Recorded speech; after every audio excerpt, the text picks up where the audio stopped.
Fala, fiel torcida! Eu sou Gabriel Soares e estamos aqui para mais um pós-jogo. O pós-jogo de hoje que vai ter um plus, né? Também tivemos o sorteio da Libertadores acontecendo nessa quinta-feira. Então vamos falar tudo desse jogo Água de Salsicha que a gente foi obrigado a ver lá na Arena Condá, né? Esse 0-0 horroroso entre Chapecoense e Corinthians, e também vamos passar ali pelo sorteio da Libertadores, falar o que eu penso e o que eu acho do nosso grupo para essa competição, né? Antes da gente ir para o conteúdo principal do vídeo, eu vou fazer aquele pedido como de costume, né? Como de praxe aqui em todos os nossos vídeos, aquele famoso pedido para você se inscrever aqui embaixo no nosso canal, para você curtir esse vídeo, para você compartilhar esse vídeo e também que você hype esse conteúdo para que a nossa comunidade cresça cada vez mais. E é claro que você não se esqueça de seguir o canal Loucos por Ti lá nas nossas outras redes sociais, tanto TikTok como Instagram, que estão aparecendo aqui embaixo. Só você procurar lá Loucos por Ti, _2012, que você nos encontra em todas as outras redes sociais. Tranquilo, rapaziada? Vamos lá, né? Vamos começar falando da partida, depois a gente fala da Libertadores. Vamos para esse jogo. Creio eu que o pós-jogo vai ser bem mais curto do que os anteriores, porque não foi tão bacana de se assistir esse jogo, né? Há de se concordar comigo, foi um jogo água de salsicha. É a melhor palavra que eu encontro para definir esse 0-0 contra a Chapecoense, inclusive o primeiro 0-0 do Campeonato Brasileiro de 2026. Tinha que ser o Corinthians, né, para conseguir essa proeza de primeiro 0-0.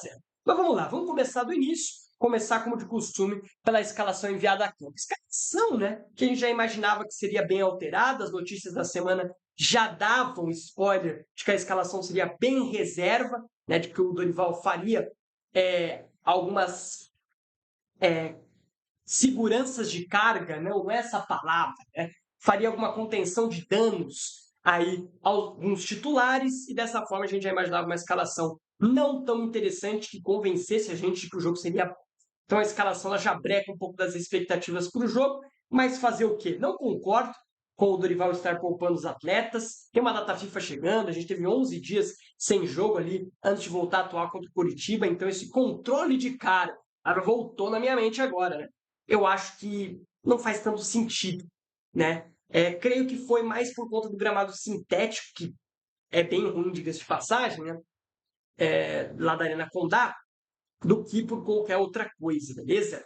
Então eu acho que é isso, né? E aí a escalação da campo foi Hugo Souza no gol, Pedro Milans na direita, dupla de zaga com André Ramalho e João Pedro Choca, na esquerda o Andilério, o nosso meio de campo ali com Alan, Matheus Pereira, André e Rodrigo Garro, e lá no ataque Yuri Alberto e Vitinho. Uma escalação que, como eu disse, já quebra um pouco das expectativas do jogo, né?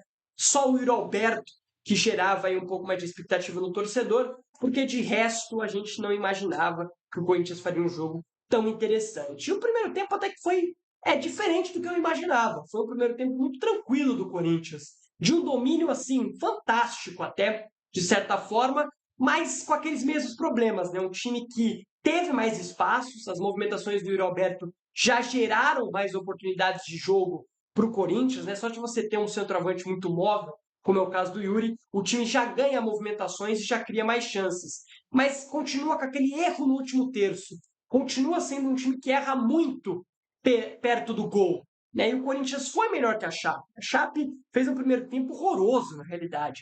Né? A Chape, que tem como característica principal os contra-ataques, nem isso conseguia fazer. O Corinthians pressionava, retomava a posse de bola rapidamente, mas tropeçava nas próprias pernas, como vem sendo dito aqui nesse canal de costume. Né? O Corinthians tem conseguido até em alguns jogos ter mais a posse de bola que o adversário, mas não está sabendo o que fazer com essa posse de bola. Hoje, como eu disse, tinha o Yuri Alberto se movimentando e criava, assim, outras chances, algumas oportunidades. Né? A movimentação do Yuri facilita essa criação, mas mesmo assim, ainda é um time meio parado, um time que erra muito no último terço, e isso está incomodando a gente. O time cria, chega e tal, mas não consegue ter uma chance clara de gol. Foi ter uma chance clara já naquele lá e cá do segundo tempo, né? No primeiro tempo, muito domínio, não conseguiu ter a sua chance clara. Tá? Gostei do primeiro tempo do Matheus Pereira, Gostei do primeiro tempo do Pedro Milans, do Rodrigo Garro e, obviamente, do Yuri Alberto. No segundo tempo, tanto o Pedro Milans quanto o Matheus Pereira caíram de rendimento físico, começaram a prejudicar o time defensivamente. O Matheus Pereira, que estava indo muito bem na saída de bola do primeiro tempo, começou a errar tudo que tentou, perdeu algumas disputas no corpo, teve uns lances meio bizarros, uns passes meio escroto, né? No primeiro tempo ele estava pifando, sendo muito importante para esse meio de campo, fazendo a bola rodar e tal. Na saída de bola estava sendo extremamente importante. No segundo tempo errou tudo que tentou, caiu muito de rendimento. E com essa queda de rendimento dele, e também do Pedro Milans na lateral direito, principalmente na reconstrução defensiva, né? O Pedro Milans, que começou a ser uma avenida pelo lado direito de defesa nosso, esquerdo de ataque dos caras, a Chapecoense começou a aparecer, começou a colocar as asinhas para fora, tinha algumas escapadas interessantes, o Jean Carlos entrou muito bem no jogo e deu rotatividade para os caras, e aí chegou e tal, com algumas chances perigosas, uma bola ali que o André Ramalho teve que tirar ali praticamente em cima da linha, algumas defesas do Hugo não tão difíceis, né? Acho que o Corinthians fez o Léo Vieira, goleiro da Chape, trabalhar com mais dificuldade do que o Hugo, mas o Hugo foi obrigado a fazer 3 defesas no segundo tempo. No primeiro tempo, os caras nem chegaram com perigo, né? Só teve ali um erro na saída de bola que gerou uma chance perigosa, mas nada diferente disso. Já no segundo tempo, essas escapadas geraram algumas finalizações que acabaram parando no Hugo Souza. Mas assim, um jogo água de salsicha, que é a palavra, como eu disse, que define essa partida, né? O Corinthians teve aí nesse segundo tempo mais oportunidades sendo criadas, teve um chute do Yuri Alberto de fora, que foi uma boa defesa do goleiro adversário, teve ali a chance do jogo, né? A melhor chance da partida, que foi o contra-ataque puxado pelo Yuri e que o Garro desperdiçou a oportunidade. Mas assim, mais um jogo que o torcedor corintiano, cara, ele fica, desacreditado. Porque é um time que hoje chegava no ataque, sabe? Mas não chegava com pouco, aquela. Você vai falar, vai ser um gol. Não, a única oportunidade que teve, como eu disse, foi essa do Garro, que ele desperdiçou, sabe? Chutou todo torto e tudo mais. Porque, cara, sabe, chegava, criava até, mas, sabe, não conseguia ter uma chance clara de gol. O Corinthians não tá conseguindo criar essa chance clara. Eu acho que se tivesse com os titulares ali, com o Memphis, com o Bidu mais participativo pelo lado esquerdo, o Corinthians poderia ter ganho os 3 pontos com mais facilidade no dia de hoje. Para mim, já deveria até ter ganho com esse time reserva, porque o time da Chape é horroroso. Para mim, o Corinthians desperdiça a chance de ganhar 3 pontos a mais na tabela fora de casa, que podem fazer falta lá na frente. Né? A gente vai vendo mais uma vez o Corinthians começar o Brasileirão daquele jeito, molenga, né? Daquele jeito lerdo. No final das contas, daí a gente fica brigando no meio de tabela, fica mais perto da zona do que da parte de cima. Isso é complicado, a gente tem que mudar um pouco essa motivação dentro do brasileiro. Né? Eu sei que a gente tem um elenco para ganhar o brasileiro, mas a gente tem um elenco, pelo menos, para não passar sufoco, né? E começa o ano de novo, naquele jeito, aquela engrenagem lenta, devagar e tudo mais. O começo até foi animador ali, né? Com um ótimo jogo contra o Bahia, apesar da derrota. O 2-0 para cima do Red Bull Bragantino com um grande segundo tempo da equipe. Uma atuação interessante ali em alguns momentos ali contra o Cruzeiro, nem tão interessante assim, né? O jogo contra o Atlético Paranaense que foi uma vitória conquistada na marra, o time jogando mal e tal. Mas assim, tá faltando. Né? Os últimos jogos do Corinthians tem faltado muita coisa. Acho que o Yuri agregou demais ao elenco, mas mesmo assim o Corinthians não conseguiu criar nenhuma chance tão clara para sair com a vitória. Beleza, galera? Sobre o jogo, eu acho que é isso. Né? Não tem tanto o que falar, como eu já havia adiantado. Foi um jogo água de salsicha, então o pós-jogo deve ser bem mais curto. Para a gente encerrar essa falação sobre a partida, vamos para as notas. Para você que não conhece o nosso método de notas, não é aquele método de dar de 0 a 10 a nota de cada. A gente elege aqui o melhor da partida, quem foi bem, quem foi regular, quem foi mal, quem foi péssimo e quem foi o péssimo dos péssimos, aquele cara que quebrou a bola o jogo todo. Tranquilo, rapaziada? Vamos lá. Começar com o Hugo Souza, que eu vou dar uma nota boa. Quando foi exigido, foi bem, passou segurança. Né, um jogo tranquilo aí do Hugo. Teve ali um erro no primeiro tempo na saída de bola com o Odilere, que gerou uma chance dos caras. Teve, mas nada tão problemático assim. Então vou dar uma nota boa para o Hugo. Quando foi exigido, foi bem. O Pedro Milans poderia estar numa nota boa, porém, o segundo tempo dele foi tão abaixo, ele vai ficar com uma nota regular, quase chegando no ruim. segundo tempo dele gerou muito espaço ali por aquele setor, né, do ataque ofensivo pela esquerda da Chapecoense, e então a nota dele cai bastante. Gostei até do primeiro tempo, foi um jogador interessante. Acho que a falta de sequência, né, ele tem jogado muito pouco, tenha causado aí um desgaste físico mais rápido do atleta, né, uma falta de ritmo de jogo, que gerou esse péssimo segundo tempo do atleta, que até foi substituído mais para o final da partida, e acho que até demorou para ser substituído, porque desde o início do segundo tempo mostrava fragilidade. O André Ramalho e o João Pedro Choca vão ficar com uma partida regular, não foram tão exigidos assim, quando foram exigidos até foram interessantes, não erraram tanto na saída de bola, então vou ficar com uma nota regular. O Odilé do lado esquerdo cortou alguns lances de contra-ataque importantes da Chapecoense nesse segundo tempo, mas fez aquele jogo bem marromeno. Né? O lance ali de erro de saída de bola com o Hugo Souza foi um pouco assustador. Tem alguns passes ridículos que ele deu agora no final do jogo e armou alguns contra-ataques para a Chapecoense. Então vou ficar aí com uma nota regular. Acho que falta muito também do Andileri no lado esquerdo. Ele vai ficar com uma nota regular muito porque ele tirou e matou alguns contra-ataques dos caras. Mas se fosse assim, se não fosse por isso, talvez uma nota ruim coubesse melhor. Mas eu vou deixar ele aqui com uma nota regular. O Matheus Pereira é o mesmo caso do Pedro Milanço, jogador que estava com uma nota boa até o fim do primeiro tempo, foi muito importante, né, para o Corinthians reter a posse de bola durante a primeira etapa, deu alguns passos interessantes, porém no segundo tempo fez tudo ao contrário, né, foi um inútil, quebrou a bola, né, e o desgaste físico foi eminente, e mesma coisa que eu falei do Pedro Milanço, eu falo que o Matheus Pereira demorou para ser substituído. Deveria ter voltado aí do intervalo já, e Pedro Milanço nem tanto, mas o Matheus Pereira já modificado por estar voltando de lesão. O desgaste físico foi, assim, eminente. Você vê o segundo tempo e o primeiro tempo, você vê o desgaste físico do atleta. Ele errou tudo no segundo tempo, por isso cai da nota boa para a nota regular.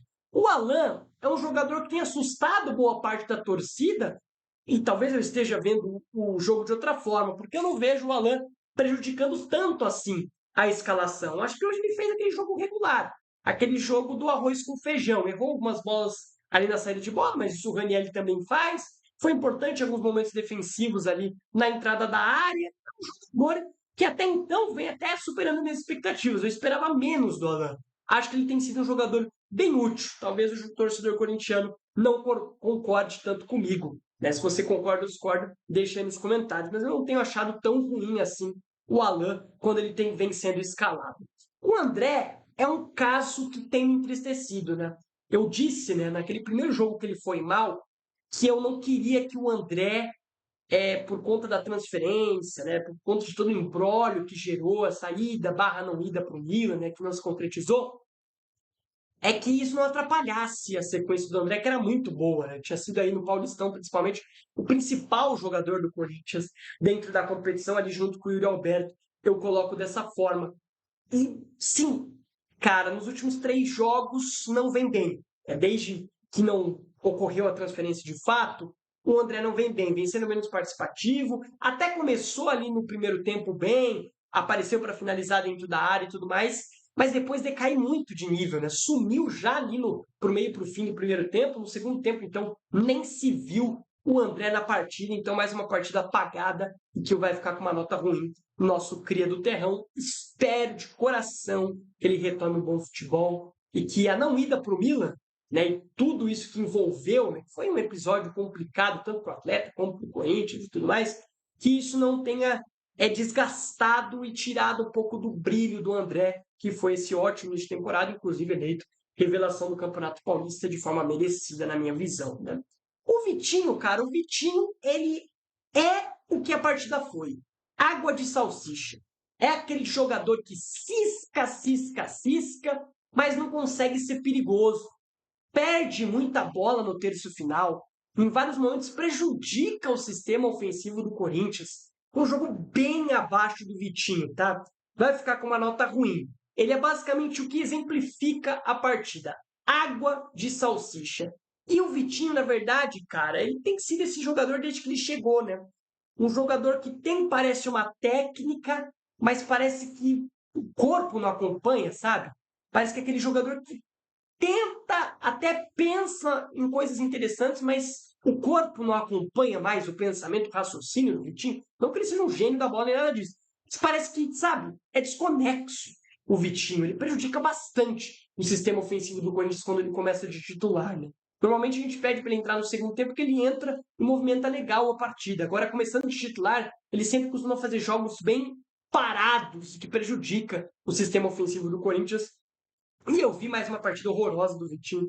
Nesse jogo ele vai ficar com uma nota ruim. O Garro, apesar do gol desperdiçado, teve a bola na trave na falta do primeiro tempo. Foi um jogador participativo. No momento que ele percebe que o Matheus Pereira está mal no início do segundo tempo, ele começa a vir buscar a bola mais atrás, pede a bola, um cara que não foge da responsabilidade, bate os escanteios. Ele acabou, né, como eu disse, desperdiçando a melhor chance do jogo. Acabou. Acho que ele foi muito participativo, ele tentou, ele correu, ele se desdobrou, né, num campo horroroso, que é esse gramado sintético da Arena Condá. Então vai ficar com uma nota boa aí, Rodrigo Garro, apesar do gol perdido. E aí, né, a gente passa pro melhor em campo, o Yuri Alberto, cara que estava fazendo muita falta para esse time, um cara que gerou muito impacto já nessa estreia, né, claramente ainda não no seu 100%, mas jogou os 90 minutos, correu os 90 minutos, teve como principal chance do jogo essa finalização de fora da área, foi uma boa, né, defesa do Léo Vieira, goleiro da Chape, foi gerando espaços para o Corinthians, é um cara que é muito importante para esse elenco, é um cara que fez muita falta, né, a gente vem dizendo isso nos últimos pós-jogos, né, a falta que o Yuri Alberto faz para o sistema tático do Corinthians, tanto na hora de pressionar, quanto na hora de criar jogadas, né, de ter aquele jogador que se movimenta demais, que abre espaço, que aparece para dar o passe, né? Mesmo que em vários momentos ele erre, ele apanhe da bola, né? Nesse jogo claramente ainda sem ritmo, ele apanhou da bola até mais do que de costume. É um cara que gera muito espaço, é um cara que gera muito jogo, que a gente estava sentindo muita falta dele, e hoje ele foi esse cara, por isso fica como o melhor da partida. A galera que veio do banco, o Breno Bidon entrou no lugar do Matheus Pereira, e como sempre, eu não gosto de ver Breno Bidon em Garro. Teve até uma chance ali do Breno Bidon armar uma boa jogada para o Corinthians, mas ele deu um passe horroroso na ponta, entrou frio no jogo, e entrou muito pelo lado direito. Hoje ele nem tentou ocupar o mesmo espaço que o Garro, né? Mas ele ficou muito ali do lado direito, ele não rende como lado direito. Ou ele joga como um segundo volante quando o Garro estiver em campo, ou ele joga como meia sem o Garro estar em campo. Eu acho que são as melhores posições que o Bidon pode fazer para esse time. Jogando junto com o Garro, como dois meias ocupando o mesmo espaço, já não dá certo. E pelo lado direito, eu acho que pune muito a qualidade do Bidon. O Bidon não é um jogador de beirada, como por exemplo um Carrilho, um jogador que adianta a bola, um jogador que, pô, sabe fazer esse lado direito. Não, o Breno é aquele cara do passe, aquele cara do refino técnico. Eu acho que ele entrou muito ali pelo lado direito, isso trava demais o jogo do Breno. E a chance que ele teve no jogo, ele errou o passe, vai ficar com uma nota ruim aqui o Breno. Ranieri, cara, dá nota pro Ranieri, tá? Ranieri malemar tocou na bola, tá assim. Porque no momento que ele entra, né, pela demora do Dorival mexer, a Chape já nem tava mais naquela ânsia de atacar, né? Já nem estava gerando tanto espaço, né? E quando ele entra ali, os espaços são até menores, então não vou dar nem nota pro Ranieri, acho que não é justo. O Kaique vai ficar com uma nota regular, acho que ele foi melhor que o Vitinho, foi mais incisivo, teve até umas duas jogadas ali que ele foi para cima do adversário, tentou o cruzamento pro meio da área, teve uma que passou do Garro, outra que o Yuri foi travado antes dele chegar. Então acho que o Kaique foi bem mais participativo e poderia ter entrado antes no jogo, no lugar do Vitinho, para mudar aquele lado esquerdo para dar mais movimentação e ajudar dessa forma o Yuri Alberto lá no ataque, na movimentação. E o Mateuzinho entrou no lugar ali do Milan, muito por conta do desgaste físico do Milan. Creio eu que o Dorival demorou para fazer essa alteração, né? O Pedro Milan, desde ali dos 5 primeiros minutos do segundo tempo, já estava mostrando e cedendo muito espaço nas costas para o ataque da Chapecoense e demorou para ser substituído.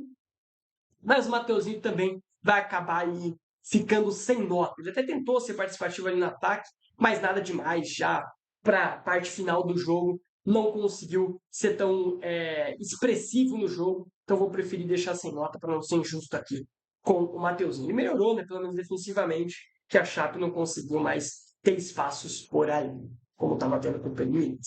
Mas eu acho que de notas é isso, né, senhores? Então, de pós-jogo, é isso. Agora vamos falar de Libertadores. Vamos falar de sorteio de Libertadores. Deve estar aparecendo aqui na tela de vocês o grupo do Coringão, né, que tem ali Peñarol do Uruguai, Independiente Santa Fé da Colômbia e Platense da Argentina. clube argentino, inclusive, que faz a sua estreia em Libertadores agora em 2026. Cara, sendo bem sincero, tinha possibilidades de grupos muito mais complicados, como foi, por exemplo, o caso do Cruzeiro, com Boca Juniors e Barcelona de Guayaquil, que são, obviamente, clubes mais identificados com a competição, apesar do Peñarol ser identificado também, né, ser um dos maiores campeões, não tem outro clube dentro do grupo tão identificado, né, tão forte, não tem altitude. Então, eu acho que o grupo do Corinthians é um grupo muito acessível. Diferentemente dos últimos grupos do Corinthians em Libertadores, eu acho que esse é um grupo muito acessível. É um grupo que o Corinthians aí é favorito para passar em primeiro. É claro, né? É favorito. Vai passar? Difícil de dizer pelo futebol que vem sendo apresentado. Veremos. Segundo as informações, o Stabile tem como foco principal na temporada ganhar a Libertadores. E a gente sabe, se esses caras quiserem jogar, esses caras escolhem as partidas que vão jogar, isso já ficou claro para muita gente, espero que para você já tenha ficado claro, para mim já está claro, que os jogadores escolham todas as partidas de Libertadores para jogar, que o Corinthians faça uma Libertadores de muito alto nível. A gente tem time para isso, para tentar ir longe nessa Libertadores, até porque não é uma Libertadores tão forte assim, né? Não é uma Libertadores tão recheada de ótimos times, nem nada disso. Mas a gente sabe, o Corinthians vai se complicar. É o principal time do grupo, é favorito em passar em primeiro, mas pode ter certeza que vai estressar a gente em um jogo ou outro, vai em algum jogo andar no campo e acabar desperdiçando pontos. Na Libertadores, é muito importante que a gente recupere aquela fortaleza que era a Neoquímica Arena há um tempo atrás. Né? Era muito difícil enfrentar o Corinthians na Arena. Desde o ano passado, não se tornou tão difícil assim. O Corinthians faz jogos bem fracos, na verdade, dentro da Neoquímica Arena desde o ano passado. A gente pode se lembrar, por exemplo, da final do Paulistão, que a gente jogou melhor no Allianz do que em casa. Pode se lembrar da semifinal da Copa do Brasil contra o Cruzeiro, que a gente fez um jogo muito superior ao Cruzeiro lá em Minas. E dentro de Itaquera, com o favoritismo todo para o Corinthians, quase a gente se complicou, a gente conseguiu levar para os pênaltis ali e se classificar. E a final contra o Vasco é o exemplo mais claro de um primeiro jogo horroroso dentro de casa e um segundo jogo muito bom no Maracanã para ser campeão. Então, na Libertadores é crucial que a gente volte a jogar bem dentro dos nossos domínios, porque a gente sabe, né? Jogar em casa, principalmente na fase de grupos, e não conquistar pontos é praticamente querer ser eliminado. Dentro de casa, o Corinthians tem que fazer os 9 pontos do grupo. Se não fizer 9 pontos, já é um problema. Já não deve passar em primeiro, porque o Peñarol deve ser muito forte dentro de casa. O Peñarol já é muito forte lá, né? E é um time complicado de se enfrentar lá no Uruguai. Então, creio eu que o Corinthians tem que fazer os 9 pontos dentro de casa, aproveitar o apoio do seu torcedor, aproveitar o seu gramado, porque não vai ter gramado bom lá em Santa Fé, na Colômbia, não vai ter gramado bom lá no estádio do Peñarol, no Uruguai, e também não vai ter gramado bom no estádio do Platense. Então, o Corinthians tem que estar ligado, tem que estar ligeiro, porque senão pode acabar se complicando num grupo muito acessível. Tá? Como eu disse, perante as últimas Libertadores que a gente jogou, é o grupo mais acessível, é o grupo mais tranquilo que a gente pegou. E vendo, por exemplo, os grupos dos outros brasileiros, a gente vê que o nosso grupo não é tão complicado. O mais fácil é o do Fluminense, e eu coloco ali o do Corinthians e do Palmeiras como os segundos mais fáceis, né? Só perdendo ali para o do Flu, que é o mais fácil mesmo. Né? O Palmeiras, nosso maior rival, também pegou um grupo bem acessível.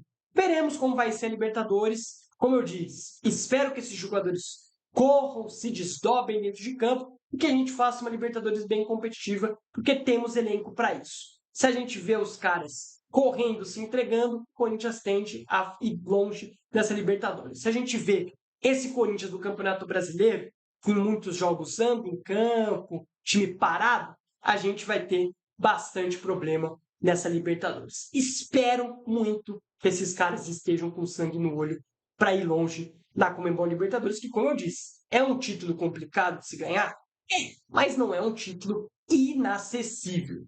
É claro, hoje o Flamengo está à nossa frente, o nosso maior rival está à nossa frente, se você observar de fora, assim, no quesito favoritismo, estão.